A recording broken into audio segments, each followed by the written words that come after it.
House के types में जो फर्स्ट वेयर हाउस है that is private warehouse, ठीक है। तो this type of warehouse is the owned and the operated by the channel supplier and the reseller and used in their own distribution activity. ये जो private होता है ना, ऐसा लगा लो कि डिस्ट्रीब्यूटर है या होलसेलर है, रिटेलर है, खुद के पर्पस के लिए यूज करते हैं, खुद की जो डिस्ट्रीब्यूशन एक्टिविटी होती है। ये कंस्ट्रक्ट कौन करता है? फार्मर्स नियर देयर फील्ड्स, अपने खेतों के आसपास वो लोग बना लेते हैं बाय होलसेलर या retailer near their business centre. ये लोग अपने बिजनेस के पर्पस के लिए ही आसपास बना लेते हैं, ठीक है। तो ये जो डिज़ाइन रखते हैं, फैसिलिटीज़ रखते हैं, वो अपने प्रोडक्ट के नेचर के अकॉर्डिंग ही रखते हैं ताकि उसको हम स्टोर कर सकें। तो ये प्राइवेट होता है। फिर है पब्लिक वेयर हाउस। तो ये space can be leased to the sole short term distribution need. ये लोग क्या करते हैं? लीज पे देते हैं। तो retailers that operate their own private warehouse में ओकेजनली सीक एडिशनल स्टोरेज। हालांकि जो लोग प्राइवेट वेयर हाउस यूज करते हैं, कभी कभी उनको अपनी एडिशनल जरूरतों को पूरा करने के लिए पब्लिक वाले वेयर हाउस लेने की जरूरत होती है, ठीक है। तो ये have the reach capacity. The warehouse which run to store goods of the general public are not the public ware. इसके अंदर हम पब्लिक की नीड्स को पूरा करने के लिए, पब्लिक के गुड्स को स्टोर करने के लिए यूज करते हैं। तो ये वेयर हाउस यूज किए जाते हैं एक्सपोर्टर के लिए, इंपोर्टर के थ्रू, या मैन्युफैक्चर या गवर्नमेंट एजेंसीज। आगे है हमारा government warehouse. Government warehouse के अंदर क्या है? सिंपल सी बात है, जिसके अंदर सेंट्रल या स्टेट गवर्नमेंट का हिस्सा हक होगा, या लोकल अथॉरिटीज का, पब्लिक कॉर्पोरेशन का ओनरशिप है, मैनेजमेंट है, कंट्रोल है। Both private and government enterprise में use this warehouse to store their goods. But ये वेयर हाउस प्राइवेट सेक्टर के लोग या गवर्नमेंट सेक्टर के लोग कोई भी यूज कर सकता है, ठीक है। आगे है distribution warehouse. Warehouse perform distribution service on the behalf of their customer. ये वो वेयर हाउस है जो कस्टमर की बिहाफ पे परफॉर्म करते हैं। Journey require that product be received and tracked by a lot of sub load and without tracking numbers, ठीक है। इसके अंदर ट्रैकिंग नंबर हो भी सकते हैं, नहीं भी। Such as the pallet tax, the serial number. Handling and storage changes generally relate to item essential changes. तो जैसे जैसे सीजन होता रहता है वैसे वैसे इसके अंदर आइटमें चेंज होती रहती हैं। फिर है ब्रेक बल्क वेयर हाउस। इस वेयर हाउस के अंदर क्या होता है? इस वेयर हाउस के अंदर प्रोडक्ट जो रिसीव होती है वो बल्क के अंदर होती है, पर जो पैकिंग ही करते हैं वो कस्टमर की रिक्वायरमेंट के अकॉर्डिंग छोटे छोटे पैकिंग के अंदर होती रहती है। In the case of container with important product, this generally require the inspection and the relabeling of the product. कभी कभी इंस्पेक्शन भी हमको प्रोडक्ट की करनी पड़ती है और रीलेबलिंग भी करनी पड़ती है, तो वो वाले। फिर है हमारे पास storage warehouse. Warehouse which store product for the periodic delivery to a manufacture और द डिस्ट्रीब्यूशन सेंटर। एक टाइम पीरियड के लिए हम डिस्ट्रीब्यूटर का या मैन्युफैक्चर का प्रोडक्ट जहां पर स्टोरेज करते हैं वो वाला। This is ऑफनली associated with the providing just in time delivery. तो कभी कभी उनको क्या होता है कि जब भी प्रोडक्ट की रिक्वायरमेंट होती है हमको प्रोडक्ट उनको हाथों हाथ अवेलेबल कराना पड़ता है। ये जो वेयर हाउस होते हैं ना, ये प्लांट या जो हमारी जो मेन फैसिलिटी सेंटर होते हैं उसके आसपास ही होते हैं।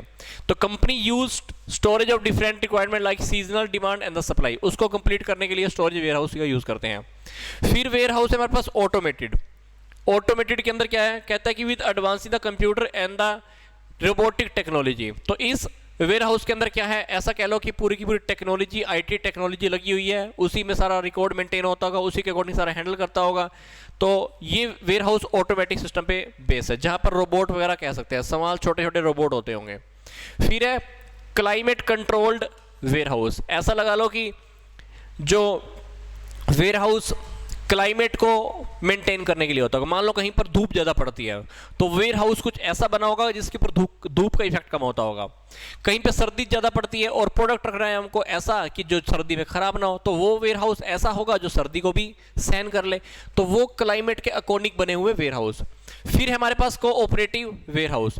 तो these warehouse are the owned, manage and the control by the cooperative society. कौन मेंटेन करता है? Cooperative society. These societies provide storage facility on the most economical rate। सस्ते से सस्ते दामों के अंदर ये लोग क्या करते हैं? सर्विसेज प्रोवाइड करते हैं अपने मेंबर्स को। इनका जो टारगेट होता है वो क्या होता है? ऐसे वेयर हाउस को चलाना, प्रॉफिट कमाना नहीं होता, बट अपने मेंबर्स की सिर्फ हेल्प करने का होता है।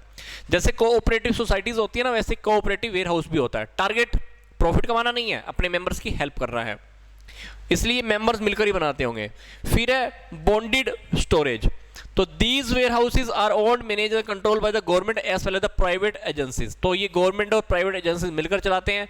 तो इसके अंदर हम स्टोरेज फैसिलिटी, जो स्टोर करना होता है, इंपोर्टेड गुड्स होती है, ये इंपोर्ट ड्यूटीज होती है, जब तक वो रेडी नहीं होती तब तक हम रखते हैं, मतलब जब तक हम इंपोर्ट ड्यूटी पेड नहीं करते तब तक हम गुड्स को यहाँ पे रखते हैं। तो private agency have to obtain license from the government. तो इस टाइप के वेयर हाउसेज के लिए प्राइवेट सेक्टर को अगर वेयर हाउस बनाना है तो उसको लाइसेंस गवर्नमेंट से लेना पड़ता है, तो इस प्रकार के वेयर हाउस को चलाने के लिए। ठीक है, फिर अब जो नेक्स्ट टॉपिक है वो है वेयर हाउस की लोकेशन।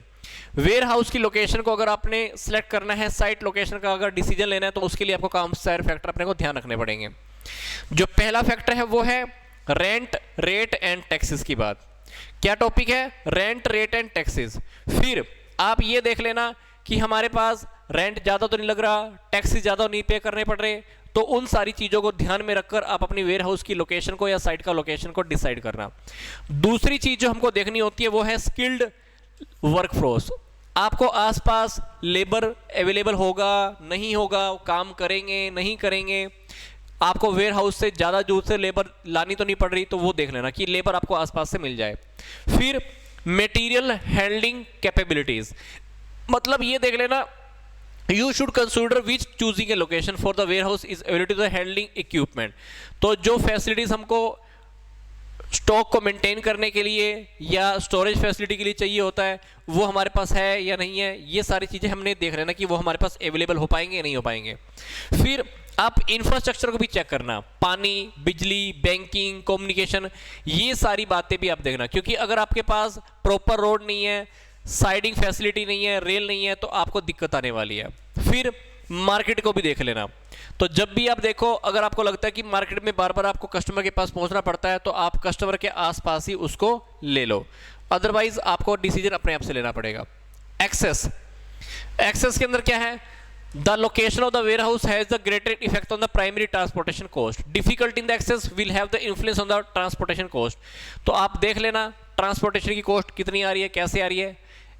फिर availability, the availability of the warehouse space in the urban area, particular in the metros at the cheapest is the remote possibility।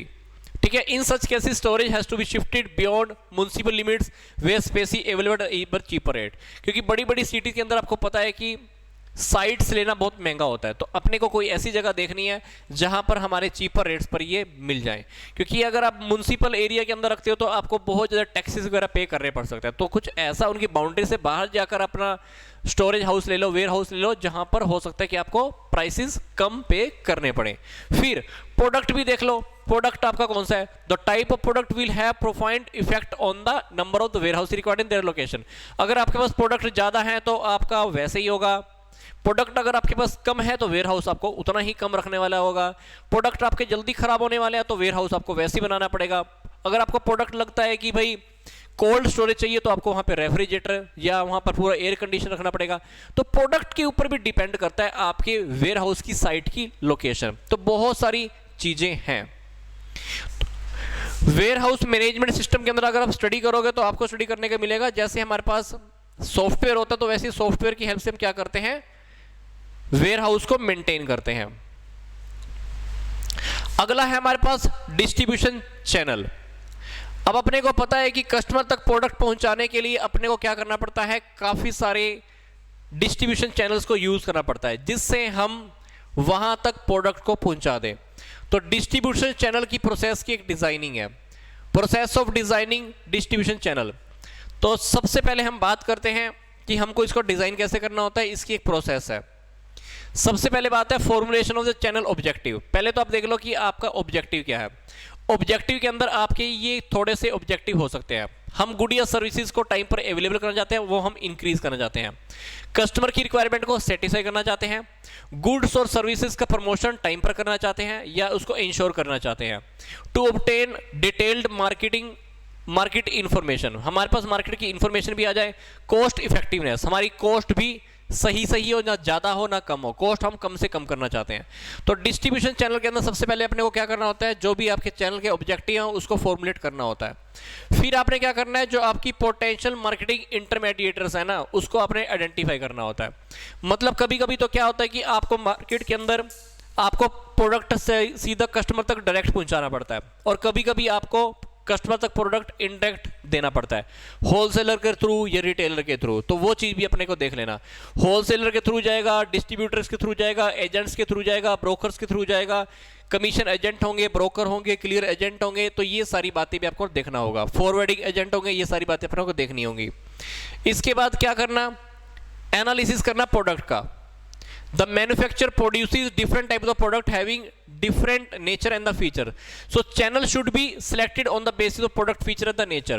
तो कि कभी कभी क्या होता है कि आपके प्रोडक्ट जल्दी खराब होने वाले होते हैं, जिसको हम बोलते हैं पेरिशेबल प्रोडक्ट या शीघ्र नाशवान, तो आपको वहां पर उसका मूवमेंट आपको स्पीड से करना पड़ेगा, वो प्रोडक्ट आपको जल्दी से आगे भेजने पड़ेंगे। तो जब प्रोडक्ट इस तरह से होते हैं, आपको शीघ्र नाशवान होते हैं, तो आपको उसी के अकॉर्डिंग डिसीजन लेना पड़ेगा। तो ये बात भी अपने को ध्यान रखना है। तो स्टैंडर्डाइज्ड प्रोडक्ट हैं तो ये देख लेना। फिर competitor, we most closely watch channel use by the rivals, हमारे जो कॉम्पिटिटर है वो कैसे कैसे चैनल डिस्ट्रीब्यूशन की यूज कर रहे हैं, तो वो भी देख लेना। फिर सिलेक्शन ऑफ ऑल्टरनेटिव, अब आपने जब बहुत सारे ऑल्टरनेटिव देख लिए, उस ऑल्टरनेटिव में से आप क्या करना, अपने लिए जो ऑल्टरनेट सेलेक्ट करना है वो ऑल्टरनेट को सेलेक्ट कर लेना। तो वो देख लेना, उसके अंदर वेयर हाउसिंग की बात, कॉस्ट की, इंश्योरेंस की, स्टोरेज की, ट्रांसपोर्टेशन की, सबसे बेस्ट से जो बेस्ट मेथड होंगे वो आप वहां पर देख लेना। तो यहां पर हम क्या करते हैं, और एक कॉस्ट बेनिफिट एनालिसिस करते हैं। ये कॉस्ट बेनिफिट एनालिसिस क्यों करते हैं, क्योंकि इसके बिहाफ पर हम एक फाइनल डिसीजन ले पाते हैं। फिर इसी के बाद हम क्या है, मार्केटिंग इन्वायरमेंट भी देखते हैं। तो ड्यूरिंग रिसेशन और depression storage and cheaper channel is the preferred, कहते हैं कि जब मार्केट के अंदर डिप्रेशन चल रहा होता है, मंदी चल रही होती है, तो हम क्या करते हैं, स्टोरेज शॉर्टर या सस्ते वाला प्रेफर करते हैं। बट जब हमारी बहुत अच्छी चल रही होती है, मार्केट बहुत अच्छी है, मार्केट में तेजी है, प्रोडक्ट आपको पता है कि सेल होने वाला है, तब आप क्या करोगे, ऐसे ऐसे मेथड यूज करोगे जिससे प्रोडक्ट आपका वहां तक जल्दी जल्दी पहुंच जाए, चाहे खर्चा कितना आता हो। तो वो भी हमारा नेक्स्ट लेवल। फिर evaluation of the company resources, the company size determine the size of the market, तो कंपनी के जो साइज है वो मार्केट के अकॉर्डिंग भी हमको डिटरमाइन करना होता है। तो and is ability to get middleman's cooperation, तो एक लार्ज कंपनी में हैव द शॉर्टर चैनल, तो एक जो बड़ी कंपनी है वो छोटे छोटे चैनल को एक्सेप्ट कर लेती है। Beside this if company has broader product line the channel will be shorter, ठीक है। तो कंपनी के ऊपर भी डिपेंड करता है, कंपनी अपना डिस्ट्रीब्यूशन का चैनल कैसा रखना चाहती है। कभी कभी वो लोग एजेंट से, होलसेलर से, रिटेलर, सुपरमार्केट, फिर कस्टमर तक प्रोडक्ट पहुंचता है, तो वो चैन कितनी लंबी होगी ये बिजनेस के ऊपर भी डिपेंड करता है। वो चैन छोटी भी हो सकती है, बड़ी भी हो सकती है।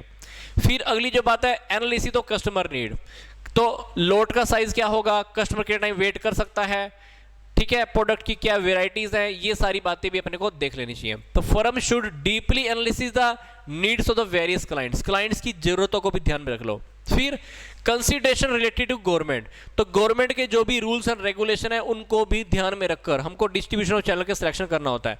कभी कभी क्या होता है कि अपने को लाइसेंस लेना पड़ सकता है, मान लो मेडिसिन रखने के लिए या किसी और काम के लिए, तो वो गवर्नमेंट के जो भी रूल्स एंड रेगुलेशन है मार्केट के अकॉर्डिंग बने हुए, वो भी अपने को ध्यान रखने होते हैं, ठीक है।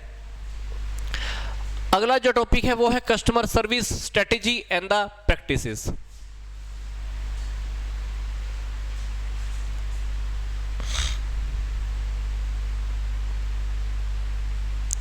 पूजा इट्स ओके, पीडीएफ पे मिलेगा, समझ में आ जाएगा, बहुत इजी है टॉपिक ना, काफी पीछे जा चुका है। पीडीएफ में स्टडी करोगे तो बहुत इजी है, हो जाएगा, इट्स ओके, आज ही अपलोड हो जाएगी, टेक इट इजी, डिफरेंसेस बहुत अच्छे से क्लियर है।